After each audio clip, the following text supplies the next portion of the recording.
Hi everybody, time for a video conversation. A couple of highlights that we just had over the past week was one, I hosted another opioid roundtable. This time it was with members of the UPS and law enforcement that are looking at some legislation we moved through that now has been signed into law that targets fentanyl that comes in from foreign countries. Now the Postal Service is going to have the same accountability as FedEx and UPS and law enforcement. So pleased and happy about that. Check out my blog post and my email newsletter that'll have more highlights actually on that roundtable. Then I had a good event with the Liberian community celebrating the anniversary and birthday of independence in Liberia, with the United States has such a strong connection with, especially with our strong Liberian community right here in Minnesota, which was a wonderful event that took place just last week.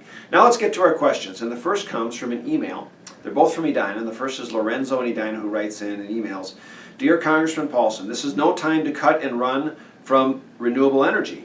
Clean, renewable energy has been growing by leaps and bounds, and if anything, we should be increasing our investment. Please keep funding our renewable energy future. Sincerely, Lorenzo." Thanks for the email, Lorenzo. I actually agree. While there were some key provisions that were extended for tax incentives as a part of the tax reform bill last week, I do think the United States has been falling behind, and I think we should be more like a Silicon Valley environment where we have new technologies that are fast, they're disruptive, they're exciting, they're consumer friendly, and incentivizes opportunities for new energy use. And so clean, renewable energy is the way of the future. And so I'm supporting new legislation that we're just putting into effect and drafting right now and putting out with bipartisan support that'll make sure that it is technology neutral, that it'll have that disruptive, fast, exciting component where as the production ramps up, the incentive goes down. But the incentive is strong and efficient there for new technologies to come onto the market to really incentivize it.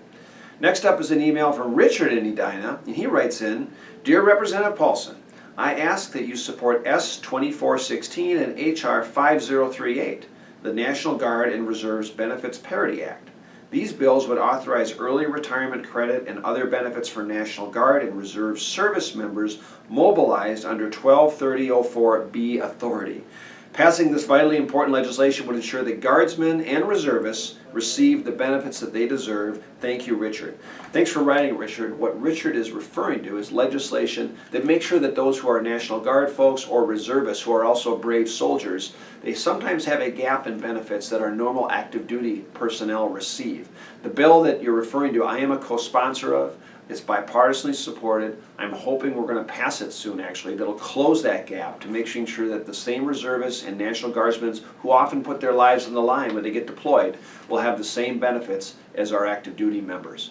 Thanks for sharing your thoughts, your ideas, your questions, and your encouragement. Continue to reach out anytime on Facebook, Instagram, the website paulsen.house.gov.